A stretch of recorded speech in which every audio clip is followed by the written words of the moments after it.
ನಮಸ್ಕಾರ. ಇವತ್ತಿನ ನಮ್ಮ ಚರ್ಚೆಗೆ ಸ್ವಾಗತ. ಇಂದು ನಾವು ನೋಡೋಕೆ ತುಂಬಾನೇ ಬೇರೆ ಬೇರೆ ಅನಿಸೋ ಎರಡು ಧಾರೆಗಳ ಬಗ್ಗೆ ಮಾತಾಡೋಣ.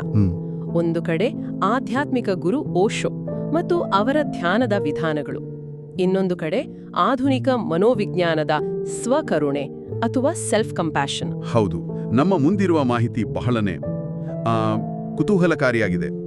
ಓಶೋ ಅವರ ಜೀವನ, ಅವರ ಬೋಧನೆಗಳು, ಯಾಕೆ ಅವರು ಅಷ್ಟು ವಿವಾದಕ್ಕೆ ಒಳಗಾದರು ಅನ್ನೋದರ ಬಗ್ಗೆ ವಿವರಗಳಿವೆ. ಹೌದು, ಅದರ ಜೊತೆಗೆ ಮನೋವಿಜ್ಞಾನಿ ಕ್ರಿಸ್ಟಿನ್ ನೆಫ್ ಅವರ ಸಂಶೋಧನೆ, ಇದು ಸಂಪೂರ್ಣವಾಗಿ ವೈಜ್ಞಾನಿಕ ನೆಲಗಟ್ಟಿನ ಮೇಲೆ ನಿಂತಿದೆ. ಸರಿ, ಹಾಗಿದ್ರೆ ಇವತ್ತಿನ ನಮ್ಮ ಉದ್ದೇಶ ಏನು?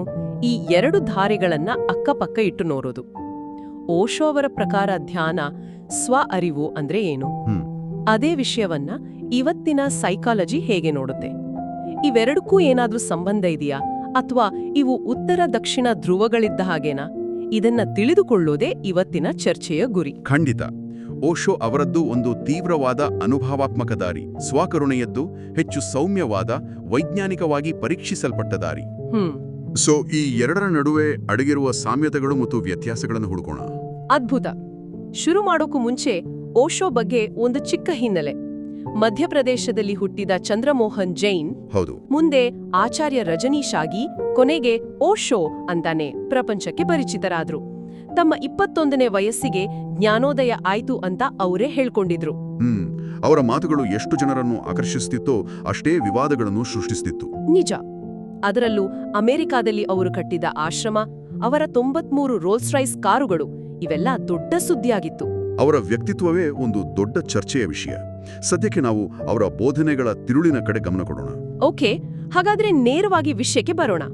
ನನಗೆ ಯಾವಾಗ್ಲೂ ಅನ್ಸೋದು ಧ್ಯಾನ ಅಂದ್ರೆ ಕಣ್ಣು ಮುಚ್ಕೊಂಡು ಸುಮ್ನೆ ಶಾಂತವಾಗಿ ಕೂರೋದು ಅಂತ. ಆದ್ರೆ ಓಶೋ ಧ್ಯಾನದಲ್ಲಿ ಡ್ಯಾನ್ಸು, ಕಿರುಚಾಟ ಎಲ್ಲ ಇದೆ ಅಂತಾರೆ. ಇದು ನನಗೆ ಅರ್ಥ ಆಗ್ತಿಲ್ಲ. ಶಾಂತವಾಗಿ ಕೂರೋದಕ್ಕೂ ಕಿರುಚಾಡೋದಕ್ಕೂ ಏನು ಸಂಬಂಧ? ನೀವು ಕೇಳಿದ್ದು ಬಹಳ ಸಹಜವಾದ ಪ್ರಶ್ನೆ. ಓಶೋ ಪ್ರಕಾರ ಧ್ಯಾನ ಅನ್ನೋದು ನಾವು ಮಾಡುವ ಒಂದು ಕ್ರಿಯೆ ಅಲ್ಲ, ಅದು ನಾವು ಇರುವ ಒಂದು ಸ್ಥಿತಿ. ಇರುವ ಸ್ಥಿತಿ? ಹೌದು. ಅದನ್ನ ಅವರು ಸಾಕ್ಷಿಯಾಗಿರೋದು ಅಥವಾ ವಿಟ್ನೆಸ್ಸಿಂಗ್ ಅಂತ ಕರೀತಾರೆ.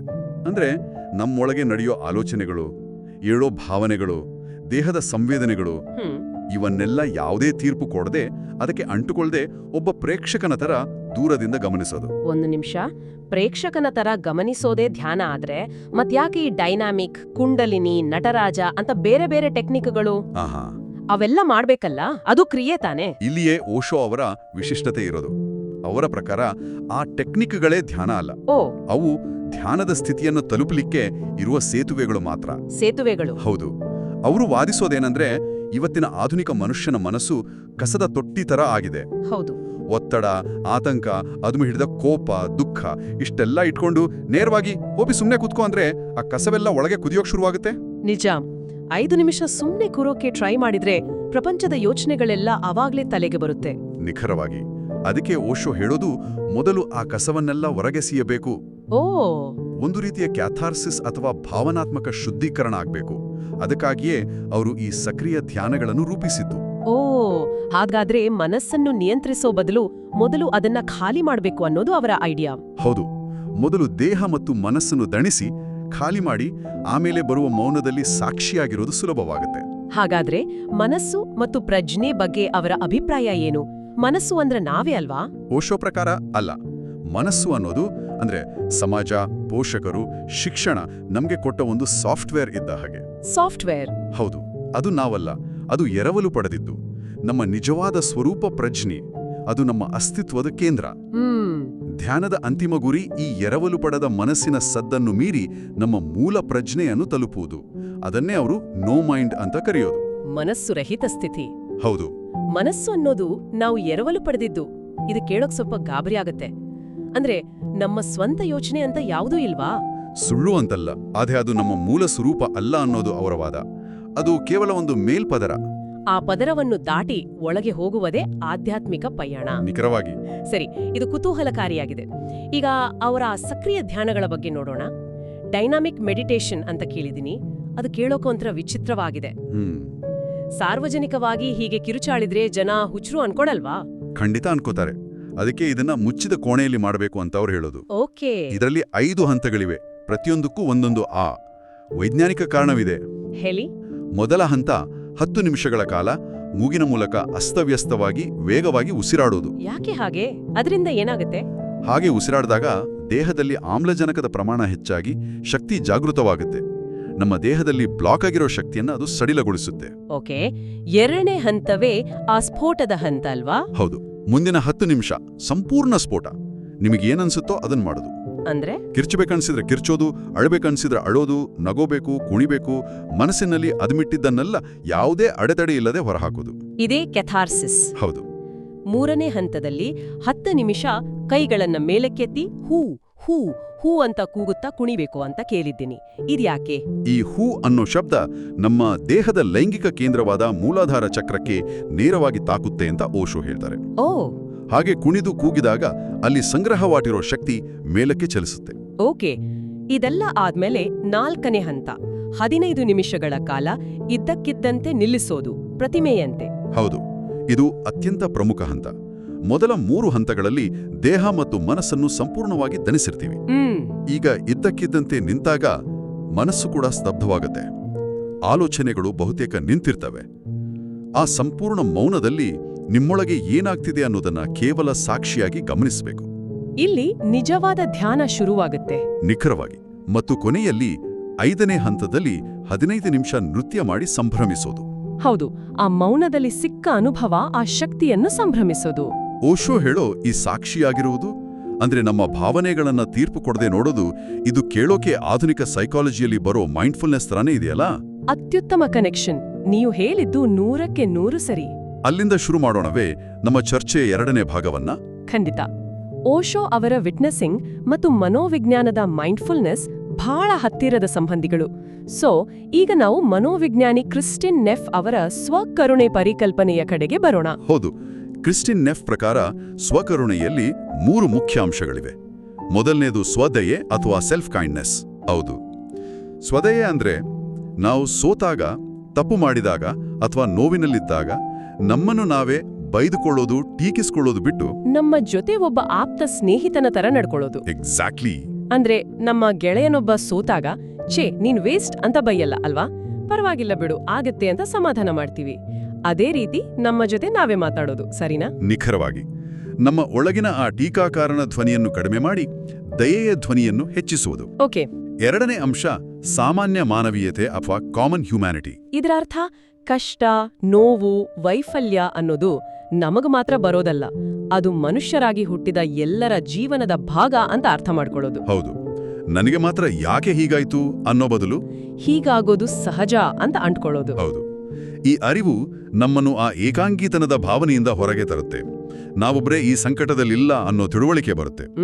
ಇದು ಬಹಳ ಶಕ್ತಿಯನ್ನ ಕೊಡುತ್ತೆ.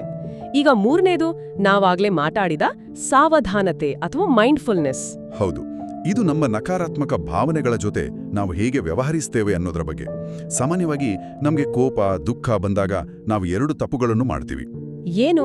ಒಂದು, ಆ ಭಾವನೆಯನ್ನು ಅದುಮಿಡಲು ಪ್ರಯತ್ನಿಸೋದು, ನನಗೆ ಕೋಪ ಬರಬಾರ್ದು ಅಂತ. 2, ಆ ಭಾವನೆಯಲ್ಲಿ ಸಂಪೂರ್ಣವಾಗಿ ಮುಳುಗಿ ಹೋಗೋದು, ನನ್ನ ಜೀವನವೇ ಮುಗೀತು ಅಂತ. ಸಾವಧಾನತೆ ಇವೆರಡರ ನಡುವಿನ ದಾರಿ. ಸರಿ. ಸಾವಧಾನತೆ ಹೇಳೋದು ನಿಮ್ಮ ಭಾವನೆಗಳನ್ನು ಅದುಮಿಡಲೂ ಬೇಡಿ, ಅದರಲ್ಲಿ ಮುಳುಗಿ ಹೋಗಲೂ ಬೇಡಿ. ಬದಲಾಗಿ ಅದನ್ನ ಸಮತೋಲನದಿಂದ ಗಮನಿಸಿ. ಓಕೆ, ನನಗೀಗ ಕೋಪ ಬರ್ತಿದೆ ಅಂತ ಒಪ್ಕೊಳ್ಳೋದು. ಹೌದು. ಯಾವುದೇ ತೀರ್ಪು ನೀಡದೆ ಒಪ್ಪಿಕೊಳ್ಳೋದು. ಇದೇ ಓಶೋ ಹೇಳುವ ಸಾಕ್ಷಿಭಾವ. 1 ನಿಮಿಷ. ಇಲ್ಲಿ ಸ್ವಕರುಣೆ ಮತ್ತು ಸ್ವಾಭಿಮಾನ ಎರಡೂ ಒಂದೇನಾ ಅಥವಾ ಬೇರೆ ಬೇರೆನಾ? ಬಹಳ ಮುಖ್ಯವಾದ ಪ್ರಶ್ನೆ ಇದು. ಅವು ಬೇರೆ ಬೇರೆ. ಯಾಕಂದ್ರೆ ಎರಡರಲ್ಲೂ ನಮ್ಮ ಬಗ್ಗೆ ನಾವೇ ಚೆನ್ನಾಗಿ ಅಂದ್ಕೊಳ್ಳೋದು ಇದೆಯಲ್ಲ. ಹೌದು. ಆದ್ರೆ ಸ್ವಾಭಿಮಾನ ಹೆಚ್ಚಾಗಿ ಹೋಲಿಕೆ ಮೇಲೆ ನಿಂತಿರುತ್ತೆ.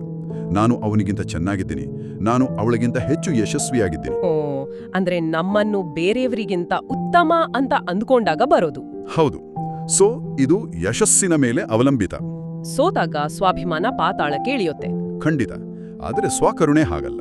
ಅದು ಯಶಸ್ಸು ಸೋಲಿನ ಮೇಲೆ ನಿಂತಿಲ್ಲ. ನೀವು ಗೆದ್ರೂ ಸೋತ್ರೂ ನಿಮ್ಮೊಂದಿಗೆ ದಯೆಯಿಂದ ಇರುವುದು. ಹೋಲಿಕೆಯ ಅಗತ್ಯವೇ ಇಲ್ಲ. ಹಾಗಾಗಿ ಇದು ಹೆಚ್ಚು ಸ್ಥಿರವಾದದ್ದು. ಹೌದು. ಸಂಶೋಧನೆಗಳು ಅದನ್ನೇ ಸಾಬೀತು ಮಾಡಿವೆ. ಸರಿ, ಈಗ ಎಲ್ಲವನ್ನೂ ಒಟ್ಟಿಗೆ ತರೋಣ. ಓಶೋ ಅವರ ಸಾಕ್ಷಿಭಾವ ಸ್ವಕರುಣೆಯ ಸಾವಧಾನತೆಯ ತರಾನೇ ಇದೆ.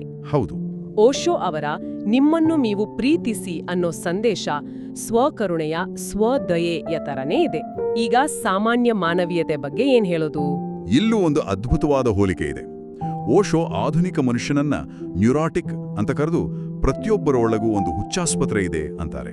ಒಂದು ನಿಮಿಷ, ಓಶೋ ಎಲ್ಲರನ್ನೂ ನ್ಯೂರಾಟಿಕ್ ಹುಚ್ಚುರು ಅಂದಿದ್ದು ಕೇಳೋಕೆ ನೆಗೆಟಿವ್ ಅನ್ಸಿದ್ರು. ಅದರ ಹಿಂದಿನ ಅರ್ಥ ನಾವೆಲ್ಲರೂ ಒಂದೇ ದೋಣಿಯಲ್ಲಿದ್ದೇವೆ ಅಂತಾನ. ನಿಖರವಾಗಿ ನೀವು ಸರಿಯಾದ ಜಾಗಕ್ಕೆ ಬಂದ್ರಿ. ಅಂದ್ರೆ ನಮ್ಮ ಸಮಸ್ಯೆಗಳು ನಮ್ಮೊಬ್ಬರದೇ ಅಲ್ಲ ಅನ್ನೋ ಭಾವನೆ. ಹೌದು, ಪದಗಳು ಬೇರೆ, ಶೈಲಿ ಕಟುವಾಗಿರ್ಬೋದು, ಆದ್ರೆ ತಿರುಳು ಒಂದೇ. ನಿಮ್ಮ ಹೋರಾಟದಲ್ಲಿ ನೀವು ಒಬ್ಬಂಟಿಯಲ್ಲ, ಎಲ್ಲರ ಸ್ಥಿತಿಯೂ ಹೆಚ್ಚು ಕಡಿಮೆ ಇದೆ. ವಾವ್, ಇದು ನಿಜವಾಗಿಯೂ ಒಂದು ಅಹಾ ಮೂಮೆಂಟ್. ಇದು ಕೇಳಿದಾಗ ನನಗೆ ರೆಡ್ಡಿಟ್ನ ಒಂದು ಚರ್ಚೆ ನೆನ್ಪಾಯಿತು. ಸಖತ್ತಾಗಿತ್ತು ಅದು. ಆಹಾ, ಒಳ್ಳೆ ಪ್ರಶ್ನೆ. ಏನಿತು ಉತ್ತರ? ಅಹಂಕಾರದ ಆಸೆಗೂ ಹೃದಯದ ಆಸೆಗೂ ಏನ್ ವ್ಯತ್ಯಾಸ ಅಂತ ಯಾರೋ ಕೇಳಿದ್ರು.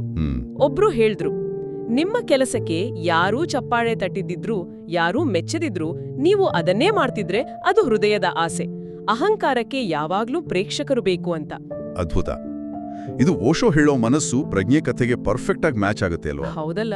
ಓಶೋ ಪ್ರಕಾರ ಮನಸ್ಸು ಅಂದ್ರೆ ಅದೇ ಅಹಂಕಾರ. ಅದಕ್ಕೆ ಯಾವಾಗ್ಲೂ ಬಾಹ್ಯ ಮನ್ನಣೆ ಬೇಕು, ಹಣ, ಅಧಿಕಾರ, ಪ್ರಶಂಸೆ. ಆದರೆ ಪ್ರಜ್ಞೆ ಅಥವಾ ಹೃದಯ, ಅದಕ್ಕೆ ಇವು ಯಾವುದರ ಅಗತ್ಯವೂ ಇಲ್ಲ. ಅದು ಮಾಡುವ ಕ್ರಿಯೆಯಲ್ಲೇ ಆನಂದವನ್ನು ಕಂಡುಕೊಳ್ಳುತ್ತೆ. ಫಲಿತಾಂಶ ಆಧಾರಿತ ಅಲ್ಲ, ಪ್ರಕ್ರಿಯೆ ಆಧಾರಿತ. ನಿಖರವಾಗಿ. ಹಾಗಾದ್ರೆ ಸ್ವಕರುಣೆಯ ಅಭ್ಯಾಸ ನಮ್ಮನ್ನು ಈ ಅಹಂಕಾರದ ಆಟಗಳಿಂದ ಹೊರಗೆ ತರುತ್ತಾ? ಖಂಡಿತವಾಗಿಯೂ. ನಾನು ಯಾಕೆ ಹೀಗೆ ಮಾಡಿದೆ, ನಾನು ಸೋತು ಹೋದೆ, ನಾನು ಹೀಗಿರಬೇಕಿತ್ತು, ಈ ಎಲ್ಲ ಆಲೋಚನೆಗಳು ಅಹಂಕಾರದ ಉತ್ಪನ್ನಗಳು.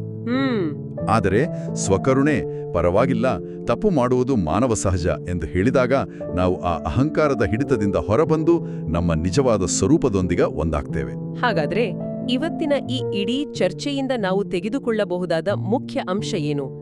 ನಮ್ಮ ಆಂತರಿಕ ಶಾಂತಿಗಾಗಿ ನಮ್ಮ ಮುಂದೆ 2 ನಕ್ಷಗಳಿವೆ ಅನಿಸುತ್ತೆ. ಹೇಳಿ. ಓಶೋ ಅವರದು ಒಂದು ರೀತಿ ಕಾಡಿನೊಳಗಿನ ಸಾಹಸಮಯ ದಾರಿ. ಮೊದಲು ಕಷ್ಟಪಟ್ಟು ದಣಿದು ಮನಸ್ಸಿನ ಕಸವನ್ನೆಲ್ಲ ಹೊರಹಾಕಿ ಸಾಕ್ಷಿ ಸ್ಥಿತಿಯನ್ನು ತಲುಪುವುದು. ಹೌದು. ಇನ್ನೊಂದು ಕ್ರಿಸ್ಟಿನ್ ನೆಫ್ ಅವರ ನಕ್ಷೆ. ಇದು ಹೆಚ್ಚು ಸ್ಪಷ್ಟವಾದ, ಸೌಮ್ಯವಾದ ಹಾದಿ.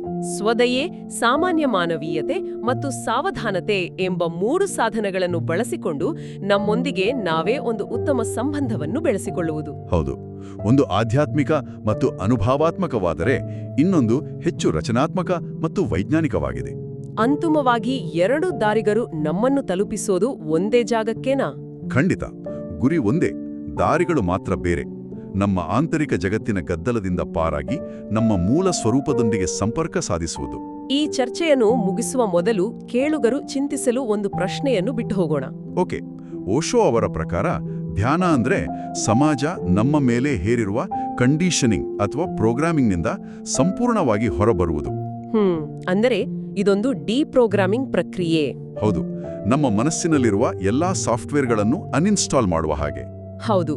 ಆದರೆ ಸ್ವಕರುಣೆಯ ವ್ಯಾಯಾಮಗಳನ್ನು ನೋಡಿದರೆ ಅವು ಒಂದು ರೀತಿಯಲ್ಲಿ ನಮ್ಮ ಮನಸ್ಸನ್ನು ಮರು ಪ್ರೋಗ್ರಾಮಿಂಗ್ ಮಾಡುವಂತೆ ಕಾಣಿಸುತ್ತೆ. ಹೇಗೆ? ನಮ್ಮಲ್ಲಿರುವ ನಕಾರಾತ್ಮಕ ಸ್ವಟೀಕೆಯ ವೈರಸ್ ಪ್ರೋಗ್ರಾಮ್ ಅನ್ನು ತೆಗೆದು ಅದರ ಜಾಗದಲ್ಲಿ ಸಕಾರಾತ್ಮಕ ಸ್ವದಯೆಯ ಆಂಟಿವೈರಸ್ ಅನ್ನು ಇನ್ಸ್ಟಾಲ್ ಮಾಡಿದ ಹಾಗೆ. ಹಾಗಾದ್ರೆ ಕೇಳುಗರಿಗೆ ನಮ್ಮ ಪ್ರಶ್ನೆ ಇದು: ಆಂತರಿಕ ಸ್ವಾತಂತ್ರ್ಯವನ್ನು ಸಾಧಿಸಲು ಯಾವುದು ಉತ್ತಮ ದಾರಿ? ಮನಸ್ಸನ್ನು ಅದರ ಎಲ್ಲಾ ಕಾರ್ಯಕ್ರಮಗಳಿಂದ ಸಂಪೂರ್ಣವಾಗಿ ಡಿಪ್ರೋಗ್ರಾಮ್ ಮಾಡಿ ಒಂದು ಖಾಲಿ ಸ್ಥಿತಿಯನ್ನು ತಲುಪಲು ಪ್ರಯತ್ನಿಸುವುದೇ? ಅಥವಾ ಅದನ್ನು ಪ್ರಜ್ಞಾಪಪೂರ್ವಕವಾಗಿ ದಯೆಯಿಂದ ನಮಗೆ ಉಪಯುಕ್ತವಾಗುವಂತಹ ಉತ್ತಮ ಮಾದರಿಗಳೊಂದಿಗೆ ಮರು ಪ್ರೋಗ್ರಾಮ್ ಮಾಡುವುದು ಉತ್ತಮವೇ? ಇದರ ಬಗ್ಗೆ